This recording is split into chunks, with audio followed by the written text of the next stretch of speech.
Hello everybody, welcome to this exercise Q&A video. My name is Bethan, I'm one of the practitioners at Value Steps and I'm joined today by Andrew. Hello Andrew. Hi there. Can you tell us just a little bit about yourself and your background? Yeah, well, firstly, I'm a qualified physical education teacher, but I've always been involved in sport from a very young age. I've represented my country actually in high jump when I was a teenager. I played semi-professional level at football, but I've always, like I said, I've always been involved in sport, mostly with team sports, football and rugby, and exercise regularly. I've coached in America, so I have the experience of seeing how they value exercise and sport out there. And most recently, I've just come back from Australia, and I was teaching and coaching out there. So yeah, I've had quite a lot of experience with exercise and sport. So the first question we've got, the World Health Organization defines health as a state of complete physical, mental and social well-being, and not merely the absence of disease or infirmity. So a lot of us are aware of the physical benefits of exercise. I think we hear about that quite a lot, but sometimes we don't hear more about the kind of mental or the social benefits. So what kind of mental benefits of exercise do you know of and have you seen in your work in the past? Yeah, firstly, I just want to say with the World Health Organization that they are acknowledging the other aspects, like you said, that it's usually you hear fit and healthy, that it's always associated with the physical attributes, or they look muscly, they look lean or whatever, they're not overweight, so therefore they're healthy. Well, not necessarily, it actually considers the social well-being and the mental well-being. So thinking about, the exercise and the benefits it has on the mental well-being, there's so many options. Thinking off the top of my head, really, it's known to sort of reduce depression and anxiety. So I think that's the main one, especially at current times, really.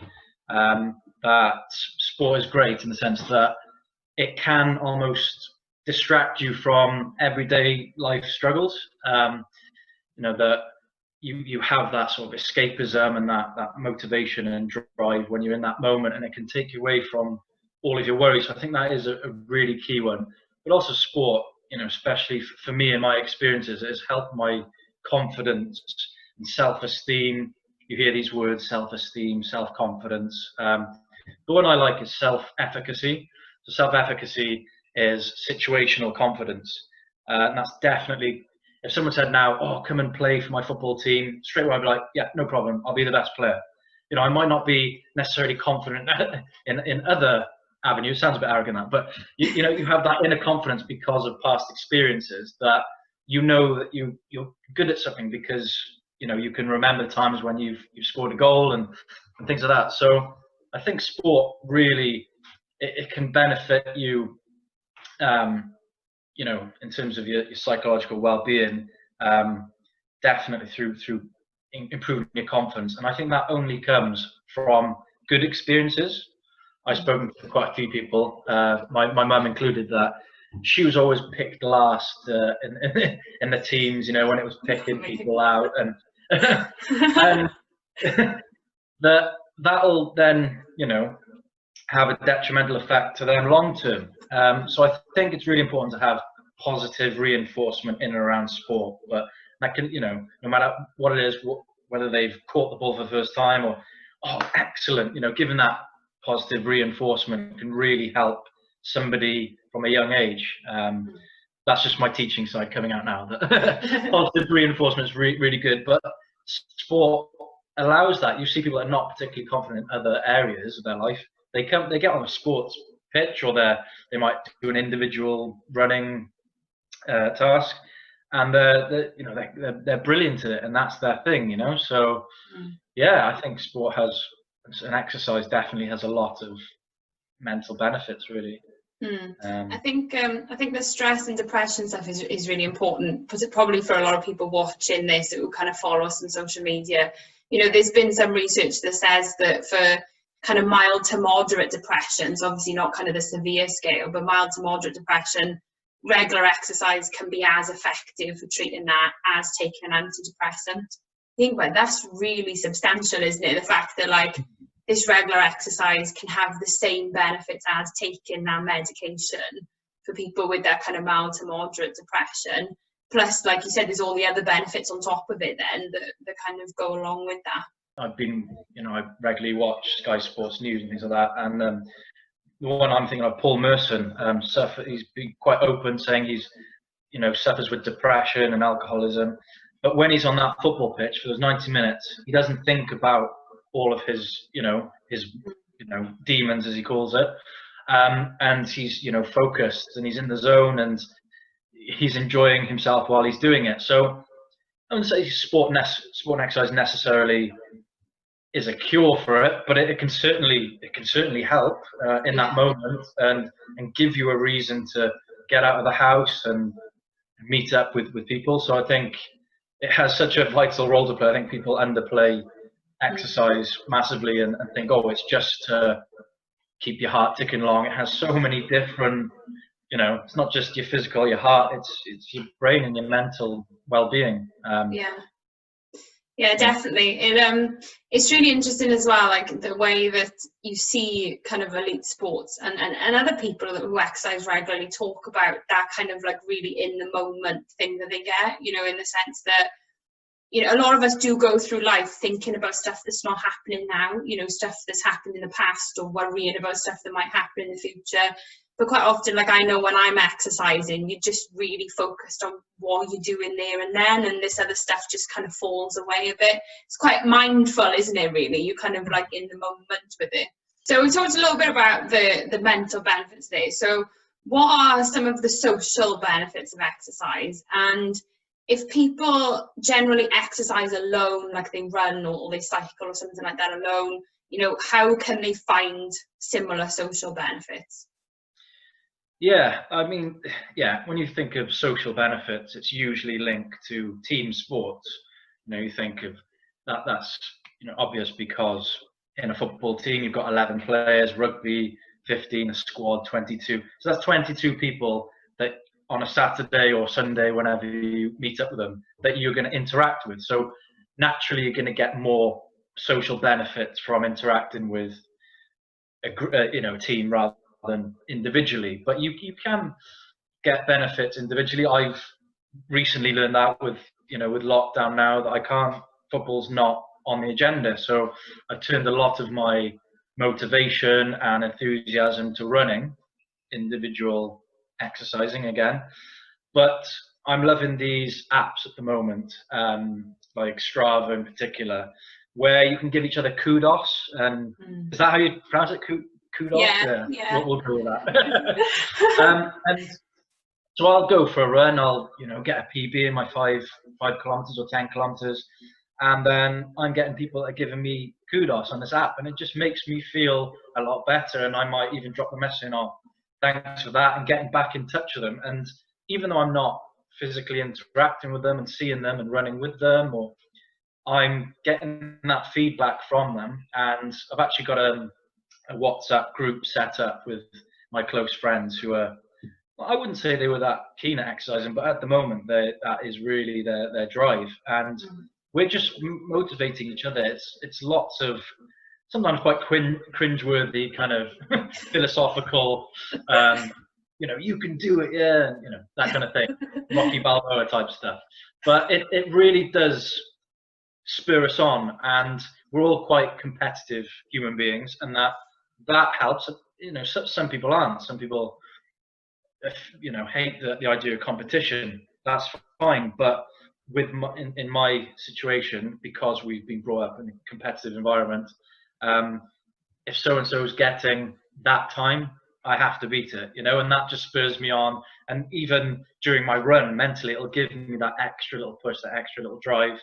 So I'm not seeing anyone, but yeah, I feel like I am interacting. So I really would suggest just going out, doing it, and trying these apps, or like I say, creating a WhatsApp group, or just and posting it on social media. Yeah, and I mean, it all kind of feeds into each other, doesn't it? Because we know for people's kind of mental health and well-being that being social and being connected with other people socially is important.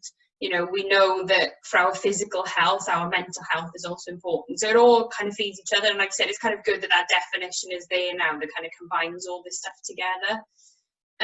Okay, so we're going to move on to talk a little bit about how much exercise people should do and what type of exercise they should do, because there's loads of different stuff. If you Google, like, how much time should I be exercising a week, there's quite a lot of different stuff that comes up, and sometimes I think it's a bit confusing. So yeah, can you say how much exercise should people do a week, and then what type of exercise is important?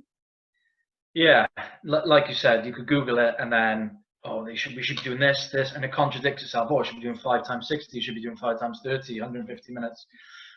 What I would say, and I'm certainly not an expert, but it's all dependent upon the intensity in which you're exercising and why you're exercising. So if you've ever done a high intensity interval training, a HIIT training session, 15 minutes of that, you are blowing at the end of it. You know, you're getting a real workout, getting a real sweat on. You're burning a lot more calories than you would do if you were strolling in the park. I mean, I think they say 150 minutes for adults. Is that correct? That is what should be aiming for. But 150 minutes of strolling in a park with your dog is not going to be the same as 150 minutes of hill sprints. So I think you have to take in, you know, it's a sort of indication of what you should be doing, but then it's important to note that working at a moderate or high intensity, you can't physically do that the same amount of hours as you were for low intensity. So that's the first thing I would say, is that is an indication. 150 minutes or 5 lots of 30 minutes, you can break it down each day. Yeah, the intensity in which you're doing it is key. I would say that rest is just as important. I think that's something I'm struggling with at the moment, in the sense that because of lockdown, you can go out as your exercise of the day. So if I'm choosing to rest on a day, that's me in my house, in my flat, you know. So I want to get out every day, but I need to tell myself I'm at that age now where I do need to rest. I do need, you know, the body to replenish and just get ready for the next day. Dependent upon your age as well. I think you need to condition your body more. I think it's important to condition your body from a young age. You know, lots of stretching, warm-ups, cool downs are so key. You can't just go out and try and attempt a PB without warming up and cooling down, because the next day you'll just be so sore, you'll be demotivated, and you won't want to go out the next day.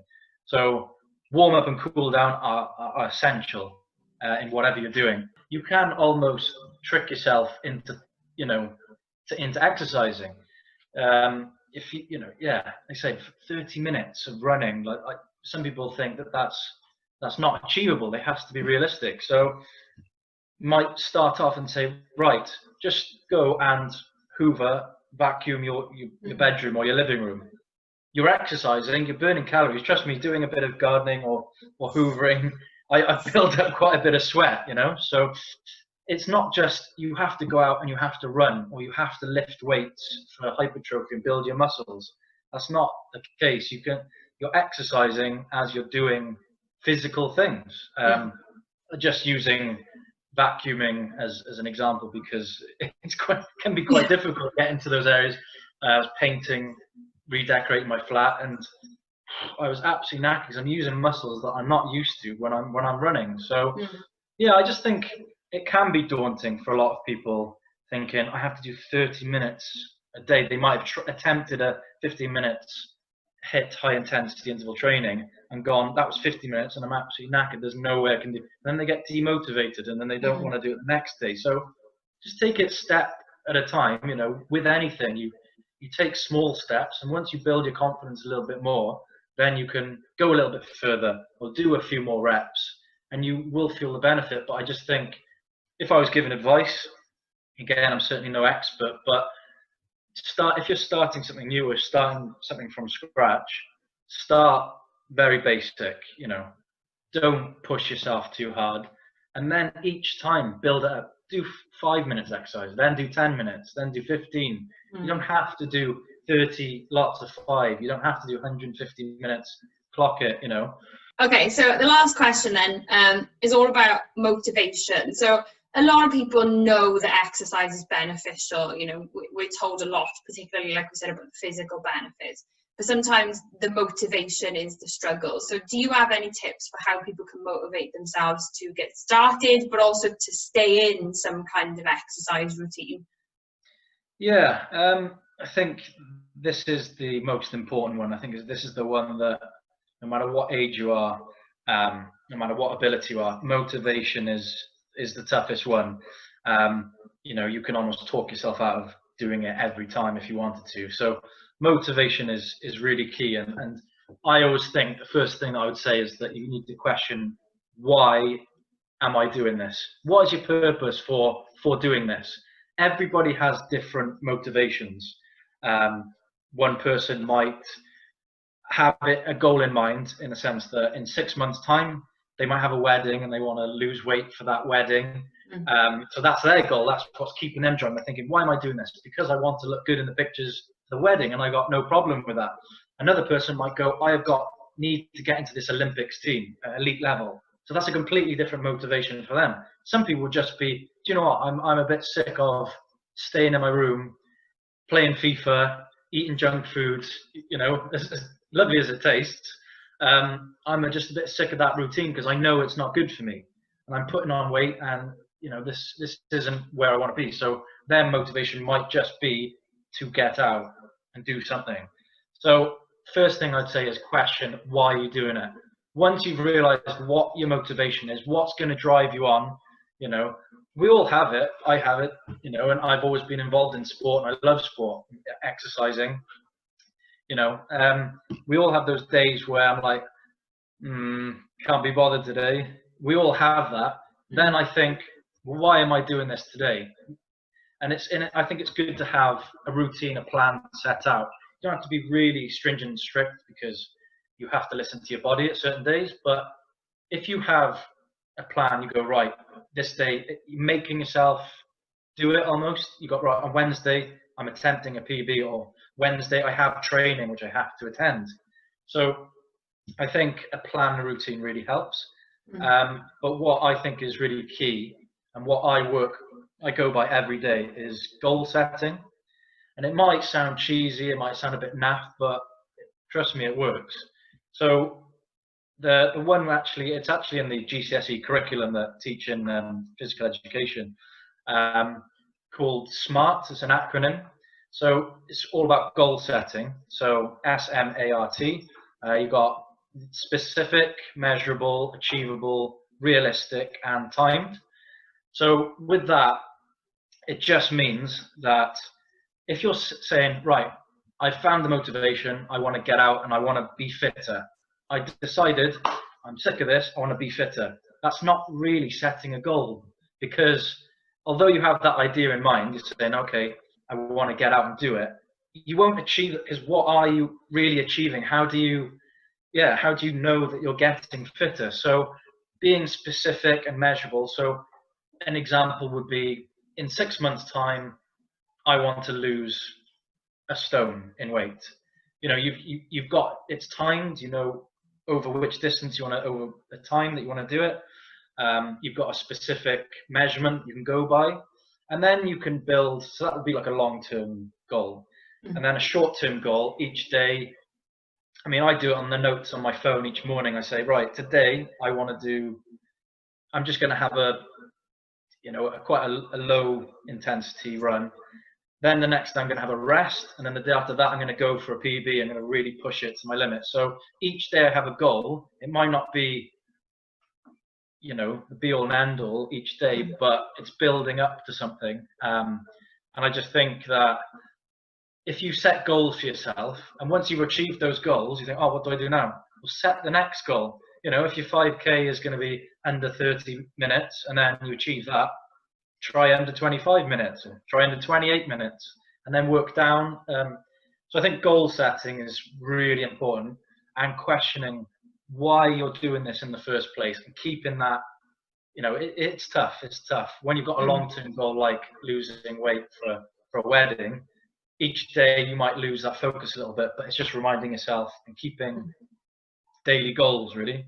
would encourage people to just go out and try these sports. There's so many sports out there now. You've got ultimate frisbee, even for like seniors, you've got walking football, and then there's, you know, the Paralympics. You've got wheelchair rugby that you can try. Yeah. There's so many different sports out there you can try that if you don't. People think, oh, exercising, well, that's running, that's going to the gym. That gym atmosphere, a lot of people don't like that. I'm not a fan of the grunting in the corner and the, you know, the tight vests and stuff. But, you know, I've tried quite a few other sports in Australia. I tried surfing. I thought that was amazing. Now I'm back in Britain. It's not so amazing going out in the Gulf. But yeah, there's just so many sports out there that I just really encourage people to try it. And if it's not for you, it's not for you. But there's just so much out there. Yeah, that's absolutely true. And I think people are, like you say, people are naturally good at different things as well. Like, you know, I was talking to some of my friends the other day, and I love running. I'm fairly good at running. But like, you put me on a bike, like to do spin or cycling, and I just find that extremely difficult. Like, that is so much harder for me physically.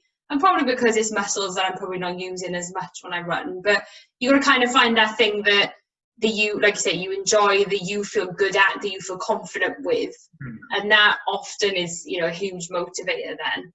Oh, well, thank you for talking to us, Andrew. It's been really informative. Yeah, thank you. Thank you very much. That's okay. Thank you. Take care. Bye.